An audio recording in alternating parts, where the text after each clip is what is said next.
Hello, good day. My name is David Kuhnhart from Scarborough, Maine. I am a volunteer with a new Maine Community Power Alliance. We are advancing the idea of community power in Maine, like exists in New Hampshire and 9 other states. By way of additional background, I spent 13 years in the solar business, saving money for our customers who are schools and municipalities.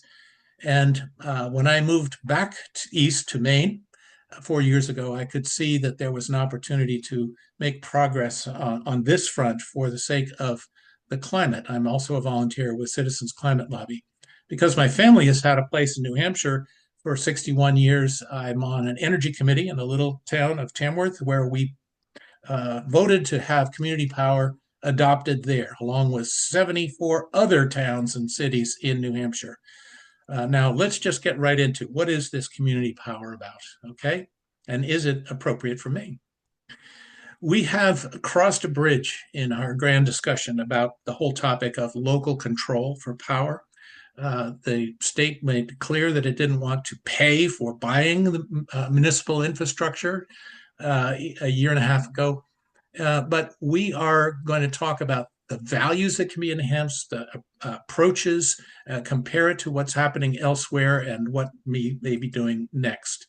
So who are we? What are our values? Well, we're about saving customers money. It's a very practical thing. This is not ideology. We're talking about gaining more control. Very importantly, having local folks be aware of and able to control where their energy choices are coming from.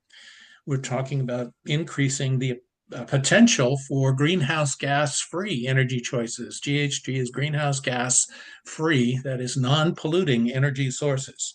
We are about saving money for distributed energy as opposed to central power going out. It's distributed all across storage, EV charging, and more solutions out there.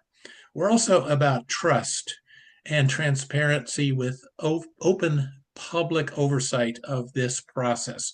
We don't want to have our energy determined entirely by corporations that don't report adequately to the public and actually have their investors who are out of state and even out of the country.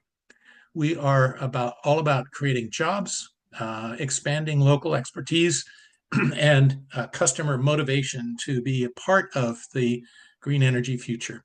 The short message is that we can choose our future, and going with community power is a way to enhance that.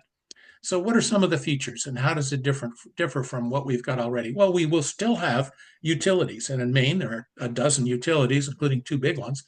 They will continue to own all of the poles and wires, all of the infrastructure. That means that community power does not involve coming out of pocket with a big investment of capital upfront. There's no upfront capital. The state has already enabling legislation, but it needs to be modernized. We need to have it shifted from an opt-in approach to an opt-out approach. That simply means we don't need to sell everybody individually. We need to sell a jurisdiction at a time. And once the jurisdiction is in, anybody can opt out, but the whole jurisdiction would bring everybody in to the system where the utility provides delivery and a joint powers authority, a nonprofit joint powers authority, provides the generation and supply side of your bill. Everybody will still be getting the bill from their own utility. That bill right now has two different parts, supply and delivery. Delivery will be the same. The supply for those towns and cities and counties that choose to have community power will be coming from that nonprofit community power entity. That will be a process that will be in the public eye, pursuing renewable portfolio standards that will offer more choice to individuals and to community by community, more independence on setting rates, and also using the proceeds. There is still an ability for this nonprofit structure to earn a little bit of profit in the sale of the supply side, and that will go to reserves that will belong to each jurisdiction and be able eventually to be used for clean energy projects.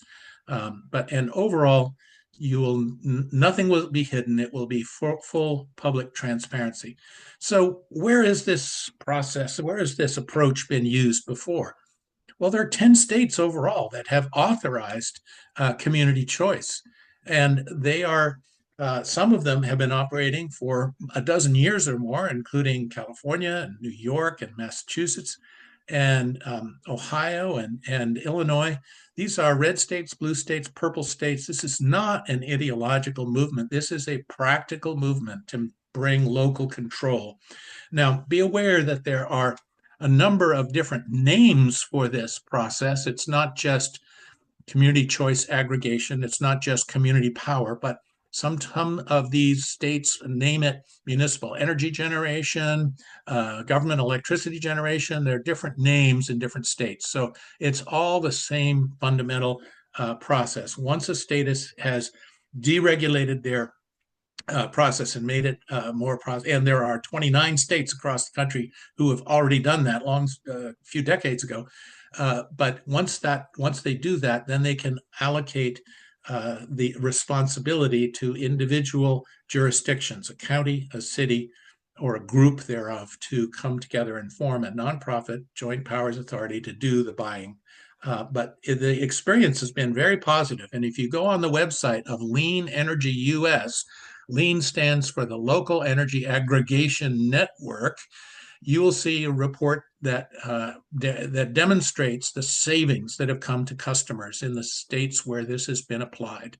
So leanenergyus.org.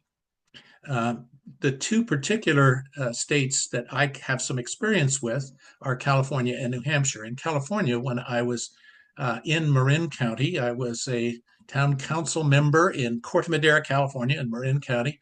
And therefore, I was appointed to the board of the Marin Energy Agency. It was now called MCE Clean Energy. They began operations in 2010. They now have 25 CCAs, or community choice aggregation entities, across the entire state, serving 14 million people. So 10 times the number of people as in Maine. They have achieved a higher level of renewable portfolio standards across the board. Their profits, there are some profits, are used for public purposes, and you can see that in the reports of each of those. And there's a statewide organization that you can see the success of all the different CCAs across California. In New Hampshire, which authorized it in the 90s but didn't actually do anything until after it was reauthorized and toned up with an opt-out approach in 2019, after the Public Utility Commission looked at it and said this is okay, a number of independent brokers began to jump in and start being independent sellers to some towns and cities. But the nonprofit CPCA&H, that's the Community Power Coalition of New Hampshire, jumped in late 24. I'm sorry, in late 22, they jumped in and began operating seriously in 2023. And they now have 42 operating members, and 22 just joined recently, and there's 10 more on deck. This is a remarkable, fast success for the Community Power Coalition of New Hampshire to grow. On average, the cost of generation is lower than that of the investor-owned utilities in New Hampshire. There is an option for everybody to opt up for a cleaner energy content.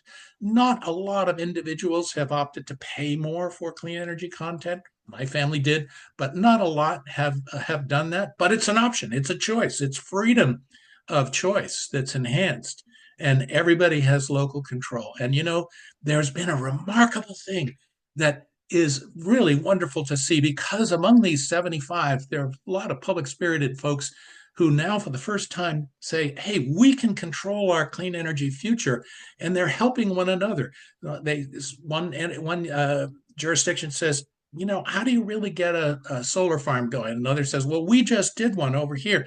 Another one says, we want our schools to go. And a different one says, we just electrified our schools and with solar. And they show one another how it's done. They sharing information about EV charging and how to get federal monies coming in and state monies coming in. The collaboration is fabulous. So there's a clean energy network in New Hampshire that's resulted from this.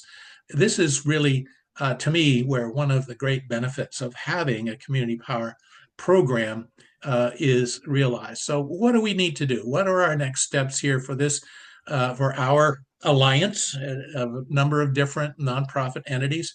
Well, we need to continue to learn from the Community Power Coalition of New Hampshire. We need to talk to interested communities. We need to hold out public outreach meetings. We need to gain public support. We need to engage with the legislature, which we are already doing. There is a bill in the works this year, 2025, that is going to be going into the um, Energy, Utilities, and Technology Committee very soon. And that is something that everybody can have a hand in advancing if they choose to. So all these different activities are what we're about, and we're communicating. We'll do this presentation for anybody. Give us a call. So, in summary, it is time to consider a new approach to achieving local control over energy generation. And the successful experience with community choice aggregation across the country, or community power as it is named in New Hampshire, especially in New Hampshire, can provide guidance for a new useful approach in Maine. We'd like to hear from you, but you can also do your own research. This is the website for that Lean Energy US, the national organization that tracks what's going on in all of the states that are pursuing it. This is the very simple website of the Community Power Coalition of New Hampshire, cpcnh.org. This is the website of the 25 community choice aggregation entities in California, cal-cca.org. And you can see how the 14 million residents there are benefiting. There's a wonderful little entity now in South Portland called Community Choice Partners that was instrumental in helping New Hampshire and some entities in California previously, who can be technical backup for us. And the website of MCE Clean Energy, which is mcecleanenergy.org, is that initial county in California that has done they've saved their customers. They've grown, first of all, from one county to jurisdictions in 4 counties. They have saved their customers, which number now about 1.5 million, so more than the total population of Maine, and they have saved those folks $37 million, and they've created 6,000 jobs. And all at the same time, they are 95% greenhouse gas free in their generation. That's the golden future that I would like to see. And if you would like to contact us, this is our email name, and we will be happy to get back to you. Thank you very much for your time.